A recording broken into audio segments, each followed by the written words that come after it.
Two SSDs, same model, same batch, same factory, same day, same box. One of them is fine. The other one is dead in under 2 years. Same workload, a browser, an IDE, a game library. Nobody dropped it. Nobody ran it in a furnace. And the dead one never even felt busy. The user wrote maybe 10 gigabytes a day. But pull the wear log off the corpse, and the drive says it physically wrote 40 times that.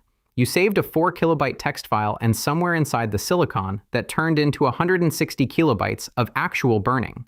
The counter that's supposed to hit its limit in a decade hit it in under 2 years. And here's the part that should bother you.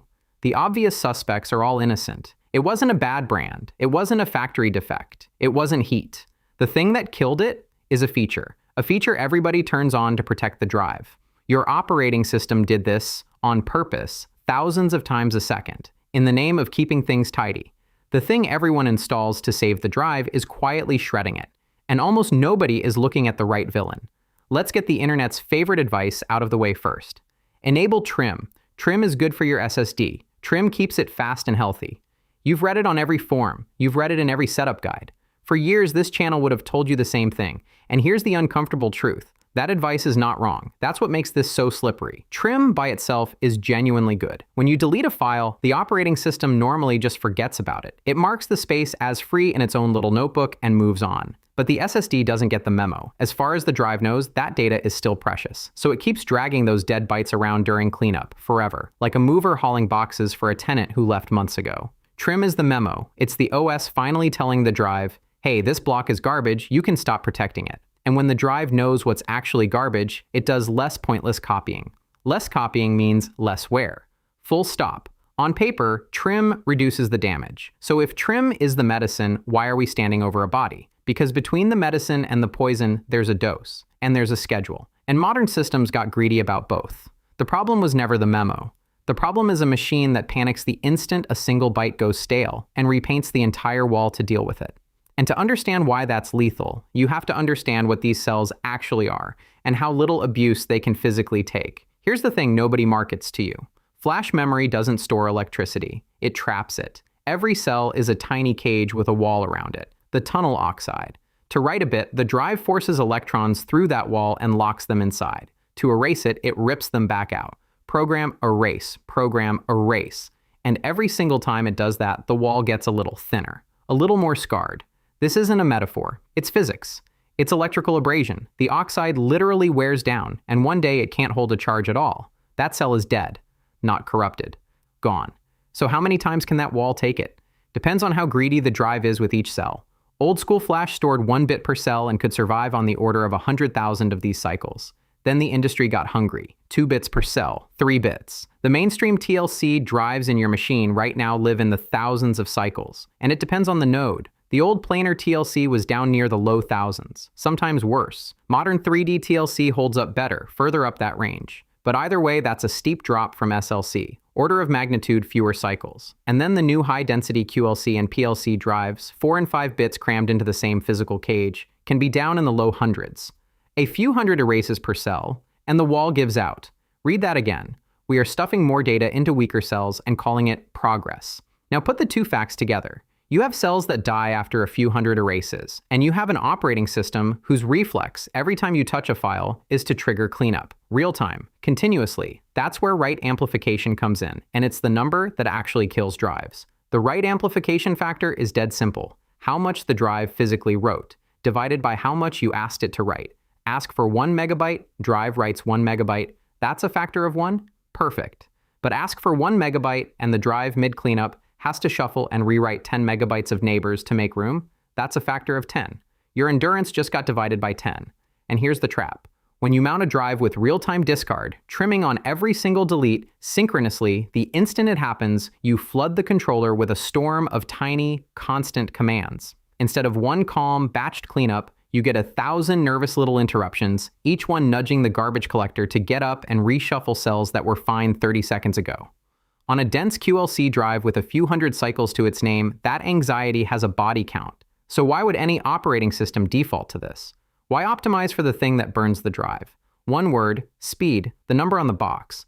A fresh SSD is fast because it's writing to empty, pre-erased cells. But NAND has a dirty secret. You can't just overwrite a used cell. You have to erase the whole neighborhood block first, then write. And erasing is slow. So as a drive fills up and ages, writes get slower and slower because the drive keeps having to stop and clean before it can work. The operating system hates that slowdown. It makes benchmarks look bad. It makes the drive feel old. So the system's answer is to clean constantly, aggressively in the background. Keep a stash of erased cells ready at all times so that every write feels instant. Perpetual speed, perpetual youth. And that's the deal you never agreed to. That instant feeling is being paid for in erase cycles, out of a budget of a few hundred, on cells that don't grow back. Picture the maid. You hire someone to keep your desk clean. A reasonable person wipes it down at the end of the day. But this one? The second you set down a coffee cup, she repaints the entire wall. Set down a pen, she repaints the wall. Your desk is spotless every second of every day. It gleams. And in 2 years, the walls are sanded down to nothing because she treated every speck of dust like a 5-alarm fire. That's aggressive, continuous garbage collection on a modern file system. Flawless, gleaming, and quietly fatal. And here's the cruelest part. The drive will lie to your face about it. You'll run a health check, and Smart will report 100% healthy. Green light, all good. Because that indicator often tracks reallocated bad sectors, cells that have already collapsed. It does not show you the wall getting thinner. It shows you the wall after it's already fallen down. By the time your health drops off 100%, you're not early. You're at the funeral. The number that actually matters isn't health. It's wear. And most people never look at it. If this kind of breakdown is useful to you, you can support the channel on Patreon or by becoming a member. Every drive ships with a promise. TBW. Terabytes written. This drive is rated for 600 terabytes of writes. That's the warranty. That's the endurance you paid for. But look closely at how that number gets calculated. TBW is a bet the manufacturer makes about host writes, the data you send. It's modeled on a workload profile, an assumption about how the drive gets used. And a lot of those models assume a friendly, sequential, well-behaved write pattern. Your actual machine? Constant, tiny, random writes. Real-time discard firing on every delete. A write amplification factor that quietly multiplies every gigabyte you send into several gigabytes of physical burning. You bought 600 terabytes of promise. Under a bad amplification factor, the cells can hit their real limit long before that counter on the box ever runs out. And you don't get a vote.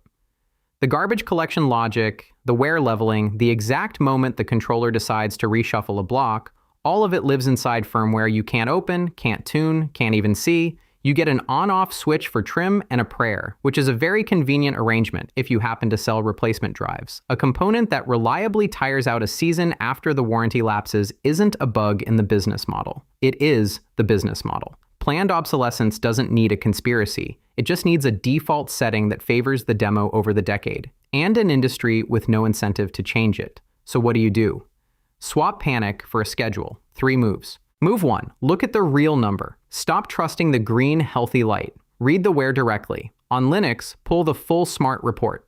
For SATA drives, it's usually dev/SDA. On NVMe, the attribute you want is percentage used. That's your wear odometer, and it's allowed to go past 100. On SATA, watch wear leveling count and total LBAs written. The health flag never tells you this. These do. You can also read the wear log straight off the drive. Move 2. Trim on a schedule, not on a panic. This is the whole ballgame. First, see which drives even support discard. Non-zero disk gran and disk max columns mean the drive can be trimmed. Now check whether your system is doing it the calm way. A periodic timer. On modern Debian, Ubuntu, and Fedora, this timer is the default for a reason. Once a week, it runs 1 clean pass. -A is all mounted file systems. -V reports what it freed. 1 calm sweep. That's the whole fix, not zero cleaning. Scheduled cleaning. The difference between a maid who tidies once a week and one who panics every time you breathe. The insane way is the continuous discard mount option, trimming in real time on every delete. If you find discard in your fstab, that's the anxious maid. Take it out. Let the weekly timer batch the work instead of firing 10,000 interruptions. Batched beats continuous, almost always. On Windows, you get less granularity, but you can confirm trim is on and let Windows schedule it. A 0 means trim notifications are on. That's what you want. Windows already batches its optimization pass on a schedule, so leave that scheduler alone. And don't install third-party tools that optimize your SSD every hour. That's the maid again. On macOS, trim is on by default for Apple drives. If you run a third-party SSD and you're sure its firmware handles trim cleanly, there's a command. Respect the warning. That scary prompt is there for a reason. Forcing trim on a drive that doesn't implement it cleanly can corrupt data. If you don't know, don't force it. Move 3. Give the drive room to breathe, over provisioning. Leave a slice unpartitioned, say 10%, never touched by the file system. The controller claims it as a private scratch pad. More free cells means less frantic reshuffling, a lower amplification factor, walls that last longer, a little capacity for a lot of life. On a dense QLC drive, that's the best trade you'll ever make. Here's the shift underneath all of it. We've been trained to worship the instant. Perpetual speed, a benchmark that never dips. But that perfection isn't free. It's an advance drawn against a battery of erase cycles that does not recharge. Sustainable computing isn't the drive that wins the benchmark on day 1. It's the drive that's still alive on day 2000. And it gets worse. Your operating system isn't the only thing lying to you about this drive. Everything you just saw is the software side of the execution. Your own OS cleaning your disk to death in the name of speed. But there's a second knife, and it ships pre-installed from the factory. The drive is designed to fool you. A trick called SLC caching makes a cheap, fragile, high-density drive feel fast and premium, right up until the mask slips and the real, worn-out silicon underneath shows its face. 2 knives, 1 drive. The software burns it. The hardware hides it. This video showed you how your system executes the drive. The other one shows you how the manufacturer built it to die young and smile while it does. That video is called SLC Caching is a Lie: How Hardware Makers Mask Internal Memory Decay. Watch that next.